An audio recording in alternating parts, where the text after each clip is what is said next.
Okay, folks, first review. I talk about movies at length to deafening ears, so now you have to listen, and you have no choice. Today we're talking about Project Hail Mary, starring Ryan Gosling, Sandra Huller, and James Ortiz, who plays Rocky. Whoa! Cinematographer, Greg Fraser, and writers and directors, Christopher Miller and Phil Lord. And Andy Weir also helped with the writing, because he's also the author of the original book, which is phenomenal. The book, that is. Also the movie, but that's why you watch it. The movie runtime is about 2 hours and 36-ish minutes, and it is a perfect combination of a movie that feels like it could have been longer, a movie that could have been shorter, and a movie that felt just right. Don't ask me how it felt that way, it just did. Okay, so I want to get some of the stuff I didn't really like out of the way first. I didn't love all of what they did with Ryland's character.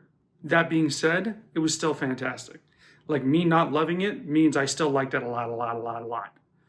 The only thing I didn't really love about what they did with Ryland's character was I feel like in the book he's written a bit smarter than he is in the movie, and that might have been a Gosling choice. If it was, cool. I won't touch the king. But in my personal opinion, loving the book, loving Ryland as a character, that was just one thing I noticed I wasn't huge on. There were some narrative choices and cuts that they made that I understand why they made those cuts and those decisions. However, they were things in the book that I was attached to that I just kind of had to deal with. They did this differently, or they kind of cut this part short, or, it didn't feel like the stakes in this part were as big in the movie as they were in the book, or how they felt to me in the book. Again, how we interpret art, i.e. books and movies, all of it is subjective, right? So just because I interpreted something in the book a certain way and glued to something in the book a certain way doesn't necessarily mean that they should have also loved that part, i.e. emphasize that in the movie. Cool. So now that that's there, things I loved about the movie, which is basically everything. The cinematography, let me get started on that. Greg Fraser, dude, I don't know what you're cooking on. Hey man, keep doing it. Great job, 10 out of 10. The whole movie looked unbelievable.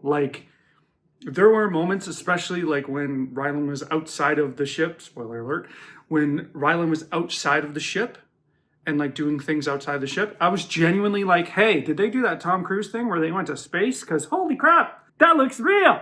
So that was awesome. The composition,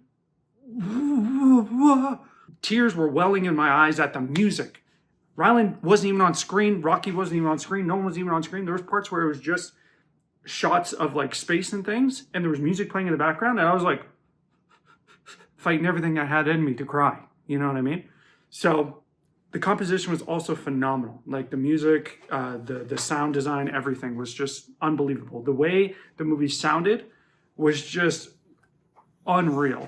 And then my favorite part, the performances. Sandra Huller, I hope I pronounced her name right. She played Strat. Whoa, she was phenomenal. She did some things with the character that honestly I really loved, because I feel like how Strat is written in the book is kind of abrasively dry, and I understand that could be her character, but I think what Sandra did with Strat, giving some personality to Strat, was a fantastic choice, both for the writers and for the actor.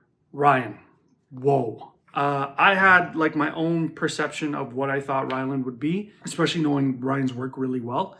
I had a really good idea of what to expect as Ryland Grace being played by Ryan Gosling. He still shocked me. There was a lot of moments he had in this movie that I haven't seen Ryan pull from his magic hats of skills in a really long time. I think he really put himself into this role, and you can tell. Not only is he a producer on the film, so obviously he had some stake in this film, but he has talked at length about how much this book meant to him, and how important it was for him to make this a really phenomenal movie from the book interpretation. And you could see that in his performance, which was amazing. Rocky. James Ortiz. God damn. Fun fact, James Ortiz was originally the puppeteer on set. So he was helping make Rocky move and give Ryan something to work off of. And there would be people reading off the side, and himself included, saying things about Rocky's lines and saying Rocky's lines. And it got to the point where James had so much to say about Rocky's character that the team working on the film, Ryan included, was like, hey man, do you just want to be Rocky? And James obviously said yes, and thank God, because whoa, what a standout performance. The voice acting was unbelievable, and to be a robot voice, right? No spoilers, but you'll understand what I mean. He basically had to be a no emotion voice while also trying to convey a crap ton of emotion. Like this movie, 60% falls on him and how he works off of Ryland, obviously. And whoa, knocked it out of the park. Genuinely knocked it out of the park. I understand this is my first review, and setting the hyperbole bar high. Hyperbole definition.